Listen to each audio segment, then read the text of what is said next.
In front of several hundred pairs of eyes at the largest auto show of the year, Charlotte Vance, CEO of Vantara Motors, pointed directly at Mason Cole and raised her voice loud enough for the entire hall to hear. "And who are you, exactly? A repairman who wandered in off the street?" Laughter spread across the room. Cameras turned. Mason said nothing. He gave one quiet nod, turned his back, and walked out of the booth in complete silence, steady, unhurried, as though the room had done something to itself rather than to him.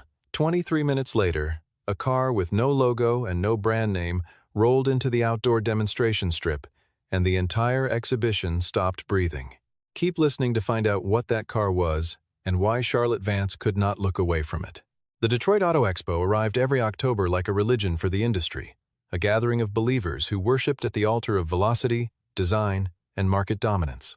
This particular year, the show occupied the full length of Cobo Center's main hall, a space wide enough to swallow 3 football fields, flooded with studio lighting that turned every chrome surface into a mirror and every press badge into a small declaration of belonging. There was the low percussion of bass-heavy ambient music, the sharp, clean smell of new rubber, and the constant murmur of people performing their expertise for one another. Automotive journalists traveled in packs. Brand representatives rehearsed talking points in corners. Investors moved through the aisles with the slow confidence of people who did not need to ask the price of anything. It was a room that sorted people into categories without asking their permission, and it did so the moment they walked through the door. Mason Cole walked through the main entrance at 7:42 in the morning, before the first press keynote, before the crowds had fully thickened. He was 47 years old, and he looked like a man who had spent those years doing actual work rather than describing it. He wore a pale blue button-down shirt, khaki trousers, and a pair of low leather shoes with heels worn down on the outer edge, the gait of someone who stood on concrete for long hours, not someone who stood at podiums. He carried no camera bag, no recording equipment, no press kit. Beneath his left arm was a thin manila folder, slightly bent at one corner, the kind that gets carried and set down and carried again too many times to count. His press credentials were clipped to his shirt pocket, an annual renewal he had maintained out of habit long after he stopped needing it for any particular institution. He had simply never seen a reason to stop. He moved through the exhibition floor with a purposefulness that was easy to miss precisely because it was not performed. He paused at a European hybrid display for approximately 3 seconds, eyes moving from the air intake design to the wheel arch clearance, then continued walking. At a German manufacturer's booth, he crouched slightly, tilting his head to look through the lower grille at the cooling infrastructure, tucked behind it the kind of instinctive inspection that belongs to engineers and mechanics, and no one else. No brand representative approached him. No promotional assistant offered a brochure. In a room full of people signaling their importance, Mason Cole generated no signal at all, and so the room returned the favor by generating nothing back. 3 years earlier, Mason had sat at the executive conference table of Harrington Automotive at the time, one of the 5 largest vehicle manufacturers in North America, and presented a battery management system that he had spent 14 months designing. The system's thermal regulation architecture was different from anything currently in use. It distributed heat load dynamically across individual cells rather than managing the pack as a single thermal unit, which meant the degradation curve was fundamentally flatter and the safe operating envelope at continuous high load was meaningfully wider. The board had listened. They had asked questions that were, for the most part, the right questions, and Mason had answered each of them with the patience of someone who understood that the gap between a good idea and an adopted idea was not always bridged by logic alone. And then they had chosen the less expensive option, the one that worked well enough and cost less to license and integrate. The margin analysis had been decisive, and margin analysis at companies of that size usually was. Mason had submitted his resignation 11 days later. He was not angry about it, not in the way that festers into something that changes how a man carries himself. He was simply finished. Finished with the particular exhaustion of watching the right answer lose to the convenient one, and aware, clearly and without drama, that he had reached the limit of what he was willing to do inside systems that were not his own. He came to a stop in front of the Vantara Motors booth, the largest single installation in the hall. Vantara had designed their space the way confident companies design everything. clean white surfaces, silver accent lighting, and a centerpiece that required no explanation. The Vantara Apex occupied the middle of the booth on a low rotating platform, a full electric flagship sedan that had generated cover stories on 4 continents in the week since its official announcement. The design was striking, all sweeping lateral lines and a roofline that suggested speed even at rest. A row of promotional screens displayed performance specifications in large sans serif numbers. Staff moved through the booth in matching charcoal uniforms, every gesture calibrated and every smile load-bearing. Mason stood at the outer edge of the booth and looked at the car, the way a doctor looks at an X-ray, not admiring the surface but reading what was underneath. He opened the manila folder, withdrew a single sheet covered in hand-annotated technical diagrams, and held it in front of him with both hands, comparing something in his mind to something on the page. Charlotte Vance stepped onto the raised presentation platform at the center of the Vantara booth at exactly 8 o'clock, and the crowd reorganized itself around her without anyone being asked. She was 38 years old, and she had the particular quality of someone for whom authority had long since stopped feeling like an effort. It was simply the medium she moved through. Her suit was the color of deep water. Her microphone was clipped to her lapel. When she began speaking, her voice carried the warmth of someone who genuinely loved the subject and the control of someone who had given this presentation, or versions of it, enough times to know exactly where the energy needed to land. The press corps leaned in. Cameras found their focus. The room performed its attention. Charlotte walked through the Apex's specifications with the ease of a pilot reciting a checklist she could complete in her sleep. Range, charging architecture, the adaptive suspension system. And then she arrived at what she described as Vantara's proprietary thermal integration system, a battery management design, she said, that represented a completely original approach developed entirely in-house by her engineering team. She quoted the thermal safety threshold, 62 degrees Celsius under continuous load. Mason stood at the outer edge of the crowd and heard that number. He did not react visibly. He looked down at his sheet of diagrams, then back at the car on the platform, and then he raised his hand. It was a straightforward gesture. Open palm, arm extended to a moderate height. The gesture of a man who had spent years in rooms where questions were asked. Charlotte saw him. She kept talking for approximately 10 seconds before allowing a pause and inclining her head in his direction. "Thank you," Mason said, and his voice was even. "Miss Vance, the slide you just moved past listed the safe thermal sealing for the cell pack at 62 degrees Celsius under continuous load. But looking at the module architecture in your published technical release, the pack would reach approximately 71 to 74 degrees at sustained speeds above 140 kilometers per hour after roughly 8 minutes of continuous draw. Could you walk us through how the active cooling system manages that differential?" The question was precise. It was not aggressive. It arrived in the room like a correctly placed piece of furniture, something that fit and could not be easily moved. The crowd was briefly, genuinely quiet. Charlotte smiled. It was the smile of someone who had handled far more difficult situations than this one. "And you are?" she asked. "Mason Cole. With which organization?" "Independent." Charlotte let her gaze move across the room, a slow, inclusive sweep that turned the audience into collaborators, and then returned to Mason with an expression of patient amusement. "Mr. Cole," she said, "I think you may be confusing our public marketing materials with our internal engineering specifications. My team has validated these figures across more than 3,000 hours of controlled testing. I'm curious what exactly you've validated, and where in your repair shop." The laughter that followed was not unanimous, but it was loud enough to matter. A cluster of journalists near the back allowed themselves the small pleasure of it. 2 Vantara PR staff exchanged a glance that was not quite a smile and was unmistakably satisfied. Mason did not laugh. He did not flush. He held Charlotte's gaze for 2 full seconds, not a stare, simply a look, steady and untroubled, and then dropped his eyes to the folded sheet in his hand. He brought the edges together with care, pressed the fold flat, and tucked the paper back into the manila folder. A pair of venue security staff had materialized on either side of him during the laughter, summoned by some signal Mason had not caught. One of them placed a hand on his shoulder in the practiced way of men whose job it is to move people without technically forcing them. Mason did not resist. He adjusted the collar of his shirt with one hand, secured the folder under his arm, and walked toward the exit at the same unhurried pace with which he had entered the building.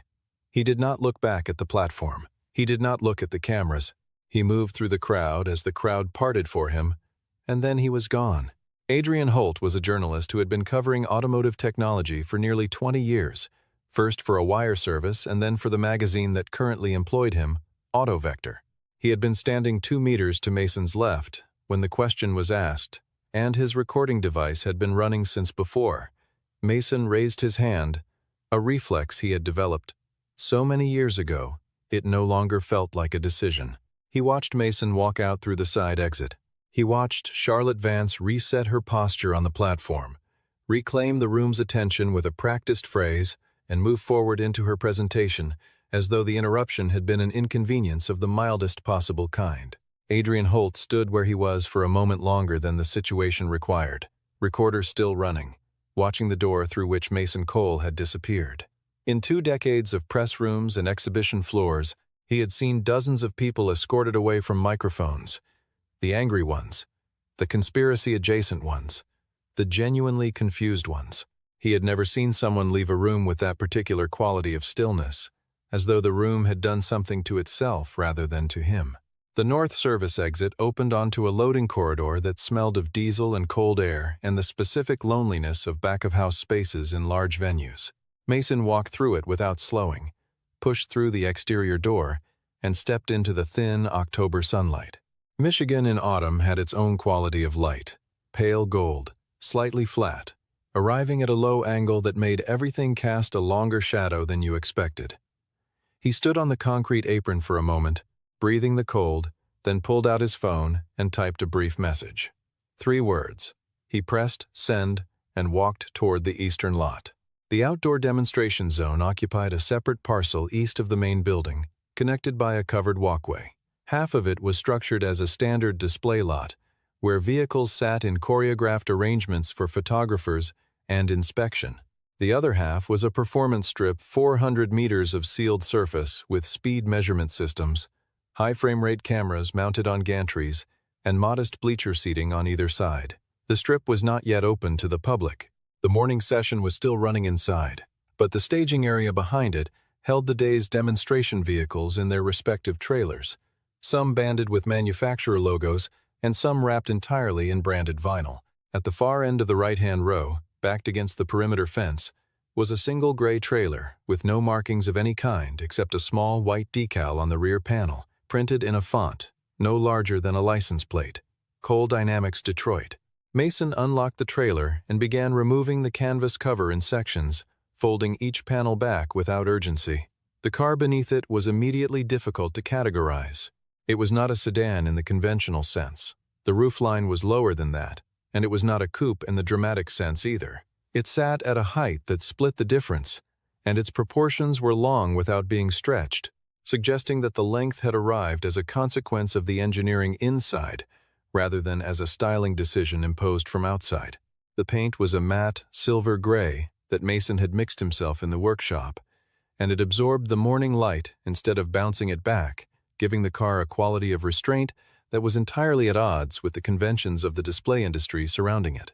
There were no badges, no brand script on the trunk or the doors, no designation of any kind. It was simply itself. Violet Marsh arrived from the south end of the staging area, moving quickly in a way that suggested she had left a meeting without formally excusing herself. She still wore her Vantera lanyard. She stopped 3 steps from the car and looked at it for a long moment without speaking. Violet had known Mason Cole for 15 years. They had overlapped at Harrington, for 6 of those, working within the same technical division, during a period when Harrington was still investing seriously in next-generation powertrain development, before it decided, as companies of that kind often eventually decide, that the cost of seriousness was too high. She had followed his work at a distance since then. The way you follow the work of someone whose judgment you trust, but whose path diverged from yours at a fork you both had to choose at the same moment. She had known, in a general way, that he had been building something. She had not known it would look like this. "Lord," she said quietly. It was the most she offered when something genuinely surprised her. She walked around the car slowly, taking it in from multiple angles. The rear section was higher than the midsection, not aggressively, but enough to suggest that the aerodynamic decisions had been made by someone whose primary concern was airflow management at speed, rather than visual drama at rest. She crouched beside the rear quarter and looked at the wheel, a design she did not recognize, spoked in a radial pattern that looked both deliberate and slightly unusual. When she stood and looked through the driver's window, the interior stopped her. Every car at the show, without exception, was organized around a large, central touchscreen. It had become so universal, it was less a design choice than an architectural assumption. Mason's car had no such screen. A cluster of analog gauges occupied the center of the dash in a tight arrangement, supplemented by a single 7-inch display positioned low and slightly to the left. Everything else was material metal, a particular kind of matte-finished composite on the door panels, and a pair of seats that looked like they had been designed for function before comfort, and had arrived at both by the same route. "You're not worried people won't understand it?" Violet asked. Mason was running a final check on the rear motor housing and did not look up immediately. "The car doesn't need to be understood," he said. "It needs to be driven." He said it without inflection, not as a philosophical statement but as a simple logistical fact. Violet watched him for a moment. She had spent the last 3 years working inside a company that had learned to lead with narrative, to tell the story of the technology, before the technology was fully ready to tell its own story. It was how the industry worked now, and she had made her peace with it. But standing next to this car, next to this particular man performing a final pre-run inspection with the same care he would have given it in private, in his own shop, with no audience at all, she felt the contrast at a level she could not immediately articulate. She told him what she had seen that morning. After Mason's question, after the laughter and the dismissal, 2 engineers from Vantara's battery team had exchanged a look. She had been standing close enough to see it. Not surprise, not disagreement, but the specific expression of people hearing a truth stated out loud that they had been careful not to state out loud themselves. The 71 to 74 degree figure was not a miscalculation Mason had made in isolation. It was a figure that had appeared in internal testing documentation 3 months earlier, flagged by the thermal validation team in a report that had been reviewed and noted, and in the eventual calculus of schedule pressure and investor timing, set aside. The Apex had launched on schedule. "I'm not surprised," Mason said. He closed the service panel on the rear housing and stood up, wiping his hands on a cloth he pulled from his back pocket. He was not angry about it, not in the way that shows on the face. If anything, he seemed less interested in the information than Violet had expected. He folded the cloth neatly and tucked it away. Before she left to return to the main building, Violet paused and asked him one more thing. "When did you register for the outdoor demonstration slot?" Mason checked his watch, a simple analog piece, black dial, no complications beyond the date window, and looked at her. 6 months ago, right after the show announced they were bringing back the outdoor strip this year. She nodded slowly. The outdoor demonstration program had been suspended for 2 years and reinstated only in the spring. Mason had registered within the first available window, months before the Apex was publicly announced, months before this particular morning had taken its particular shape. She walked away toward the building without saying anything further, and Mason turned back to the car and ran his hand once along the roofline, checking the surface tension in a way that was more feeling than inspection, the way a musician checks the tuning of an instrument before going on. Charlotte returned to the main building without looking back. Inside the Vantara booth, the afternoon presentation cycle was already being configured updated slides, a revised media packet, the particular machinery of a product launch that still had 2 more days to run. She moved through it efficiently, answering questions from international press with the fluency of someone who had memorized the narrative at the level of the nervous system. But at one point, mid-sentence in a conversation with a correspondent from a German automotive publication, she paused for a fraction of a second longer than the grammar required. The correspondent did not notice. Charlotte noticed. By mid-morning, the outdoor strip had opened to registered spectators, and the bleacher sections were filling from the bottom up. The demonstration schedule was posted on screens at either end of the strip, listing 12 vehicles in sequence, each with a manufacturer name, a model designation, and a scheduled run window. 11 of the 12 entries listed recognizable names, established manufacturers, well-capitalized startups, a European marque making its North American demonstration debut. The 12th entry, last on the list, read simply, Cole Dynamics Prototype 1. Several people in the bleachers looked at it and then looked at each other. None of them had heard the name before. Adrian Holt had not gone back inside after the Vantara presentation. Instead, he had taken a table in the outdoor cafe near the demonstration zone entrance and opened his laptop, and he had spent 40 minutes doing the kind of research that is most useful when you already suspect where it will lead. He typed Mason Cole's name into the professional database his publication maintained, and he read through the results in the order they appeared. The career history was substantial, a decade at 2 mid-tier manufacturers before the Harrington appointment, where Mason had spent 8 years in powertrain systems and battery integration before rising to lead the thermal engineering division. The patent record was the part that made Adrian sit back in his chair. Mason held 9 patents in battery management and thermal regulation, all filed between 2014 and 2020. 4 of them had been sold in 2021 through a technology licensing intermediary called Meridian IP Group to a vehicle electronics company that had subsequently signed a supply agreement with Vantara Motors. Adrian read that sentence twice, then closed the laptop. He picked up his camera and walked toward the demonstration zone. The venue's technical certification team conducted safety inspections on every vehicle before it was cleared to run the strip. The process was standard: brakes, structural integrity, electrical systems, emergency shutoff compliance. When they reached the Cole Dynamics trailer and Mason rolled the car off the ramp, the inspection team's senior technician, a broad man named Ray, who had been certifying demonstration vehicles at various shows for 22 years, began his walk-around with the practiced efficiency of someone who had done this procedure several thousand times and knew within the Clusen 40 Virus. First 30 seconds whether a vehicle was going to pass or require additional scrutiny. He got to the rear motor housing, opened the service panel, looked at the controller architecture inside, and stopped. He called his colleague over. The two of them stood looking at the motor configuration and the battery interface for approximately 90 seconds without speaking. Then Ray closed the panel, initialed the certification sheet, and pressed the approval stamp without comment. He handed the form back to Mason and said, as he was walking away, "Nice work." It was not the kind of thing Ray said as a matter of courtesy. Charlotte Vance used the break between her 10 o'clock and 11:30 sessions to walk through the connector corridor toward the outdoor zone, a habit she had developed over years of competitive intelligence, watching what other manufacturers were showing, how their demonstration vehicles performed. What the crowd responses told you that the press releases did not. She came through the glass doors that opened onto the bleacher area and paused in the threshold, surveying the strip. A demonstration run was in progress.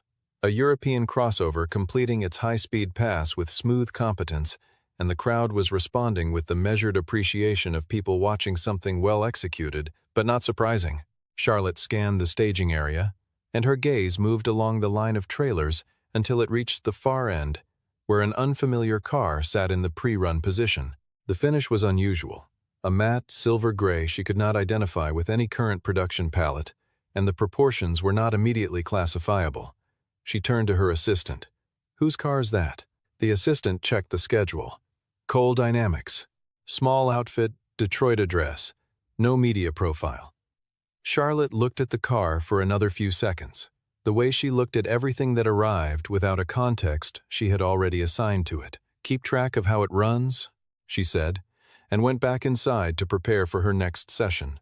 Violet had positioned herself near the timing station at the midpoint of the strip when the announcement came through the public address system for the final demonstration run of the session. There was no music introduction, no video package, no extended brand announcement. The system operator read what was on the schedule. Cole Dynamics Prototype 1. The car rolled out from the staging lane and moved slowly toward the starting mark, and the crowd in the bleachers watched it with the particular attention of people who don't know what they're watching yet, and are aware that this might matter. The car moved without sound in any conventional sense. No combustion note, no electric whine of the kind that had become the signature audio of performance EVs in recent years. There was a faint, almost subliminal breath of the pneumatic pressure system equalizing, and then quiet. The car settled at the line. The driver's side window was down, and the man behind the wheel wore a pale blue button-down shirt. No helmet, no racing gloves, no technical apparel of any kind. In the bleachers, several people frowned. A journalist near Adrian lowered her camera slightly and looked again.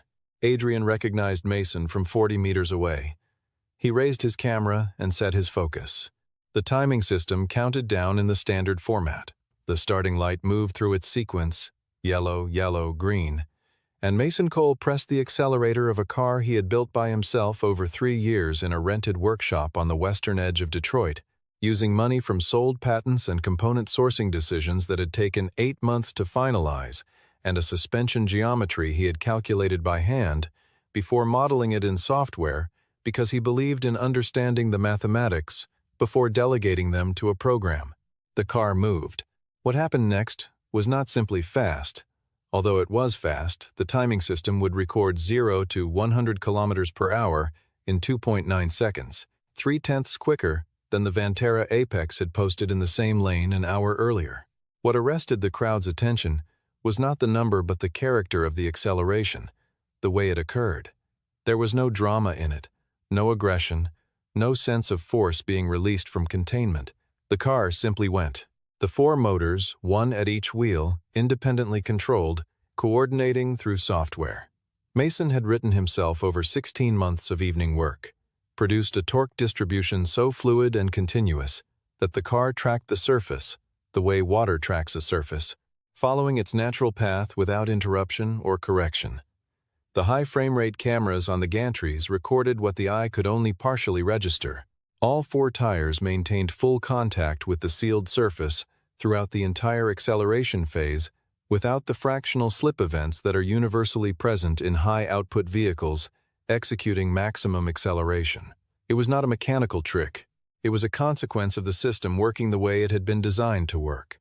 At the 200-meter mark, without warning and without any instruction from the course officials, Mason executed a full emergency brake application followed immediately by a 90-degree weight transfer, a maneuver that would, in most performance vehicles at that speed, produce a significant correction event requiring driver input to resolve. The car moved into the weight transfer, rotated to 31 degrees of yaw, and returned itself to the center line in 0.4 seconds without any visible steering correction from the driver. The crowd in the bleachers had been quiet during the acceleration phase, in the way that crowds are sometimes quiet when something is happening that they cannot immediately process. When the car returned to the center line and continued down the strip as if nothing of note had occurred, someone in the upper section began clapping. Not the enthusiastic single-person applause of someone performing their reaction, the involuntary kind, the kind that starts before the hands know they're moving. It spread in the way that kind of applause always spreads, because it is not chosen. Charlotte Vance had come back to the glass doors. She did not remember making the decision to come back. She had been in the prep room reviewing notes for the afternoon session, when something she could not have named what specifically had moved her back toward the corridor and through the door and to the railing at the top of the bleacher section.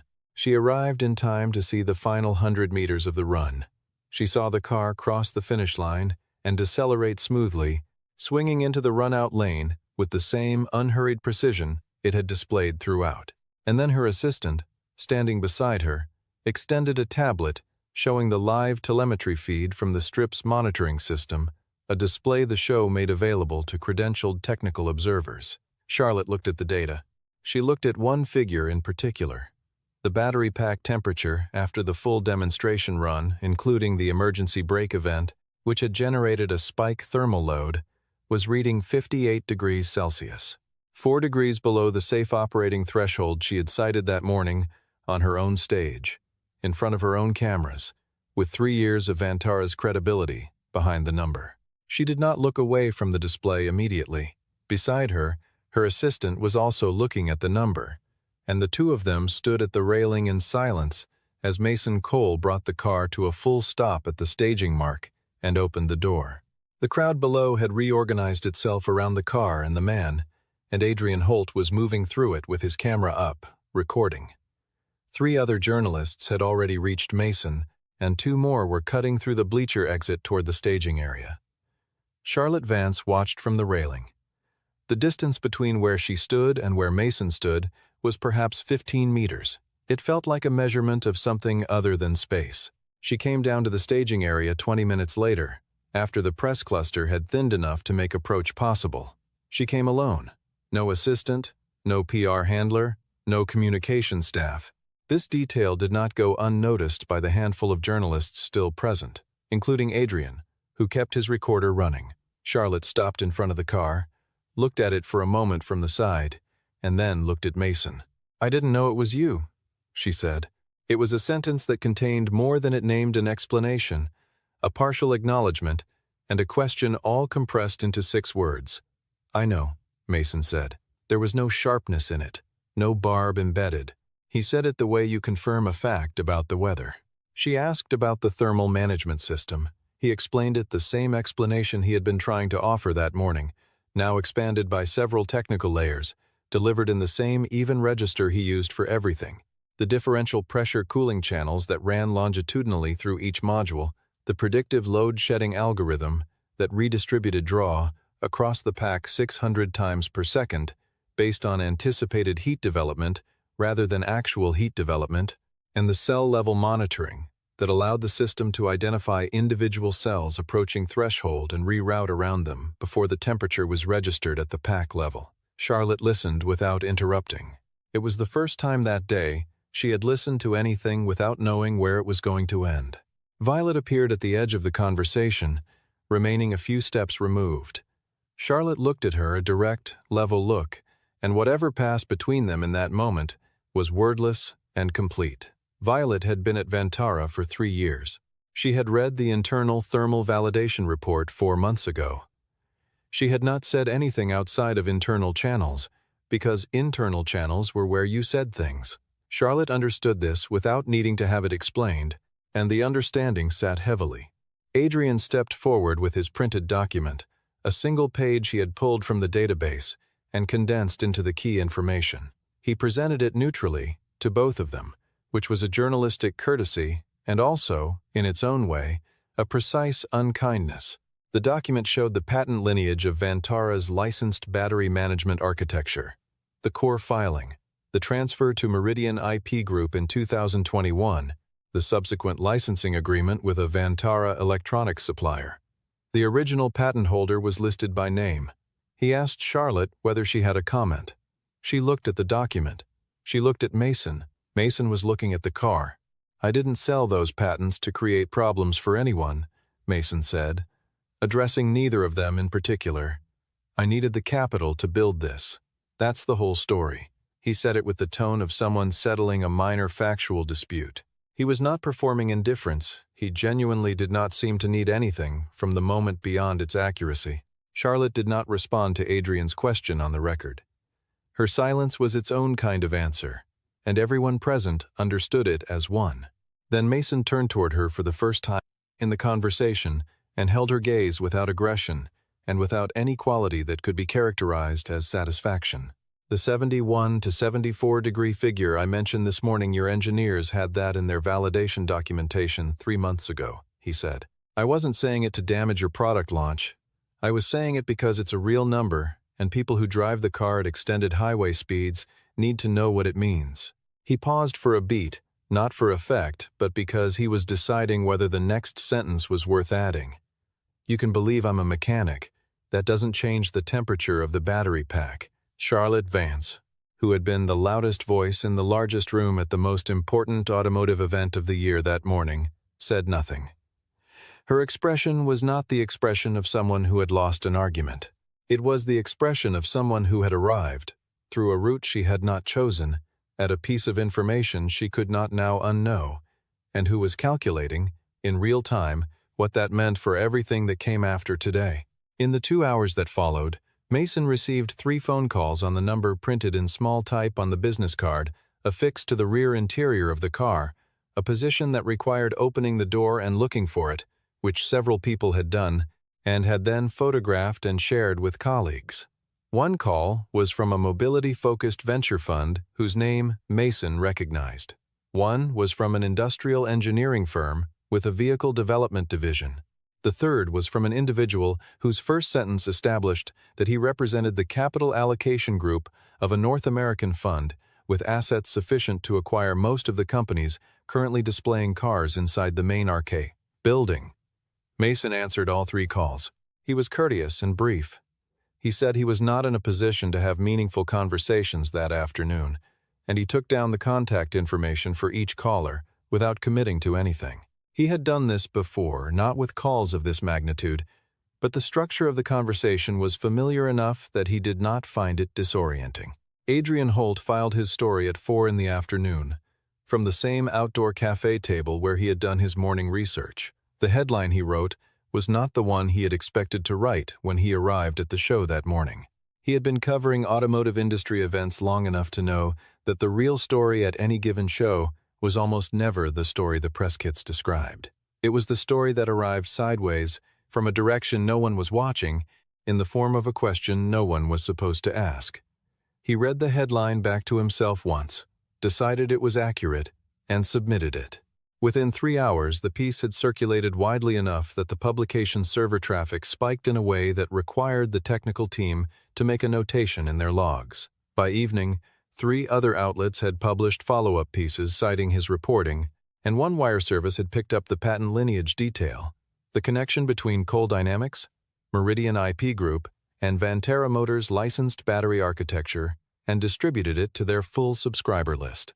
The exhibition began its closing process at 6. Staff moved through the outdoor zone, collecting signage and disconnecting cable runs. Trailers were returned to staging positions by tow vehicles. The bleachers emptied with the particular tiredness of people who have been standing and watching things for many hours. Violet had gone. Adrian had gone. The press corps had dispersed toward hotel bars and filing deadlines. Mason remained in the staging area, alone beside the trailer, replacing the canvas cover on the car in the same methodical section-by-section process he had used to remove it that morning. There was no hurry. There was no one left to perform for, and there had not been, in Mason Cole's particular way of operating, anyone to perform for to begin with. He worked in the fading light, which in Michigan in October is the kind of light that turns everything sepia at the edges and makes even ordinary things look like they are being remembered rather than witnessed. When the cover was secured and the trailer locked, he stood beside it for a moment in the quiet. The lot was nearly empty now, just a few vehicles and the last of the staff moving between pools of fluorescent light from the building's exterior fixtures. He did not look like a man processing a victory. He looked like a man who had brought something he had made to a place where it could be seen, and it had been seen, and now he was done. He walked to the truck cab, started the engine, and pulled the trailer out of the lot at 6:57 in the evening, turning east onto the highway access road and pointing toward Detroit in the last of the light. The car behind him made no sound as it traveled. It simply moved, as he had always designed it to, quietly, efficiently, at whatever temperature the laws of physics dictated, and not 1 degree more.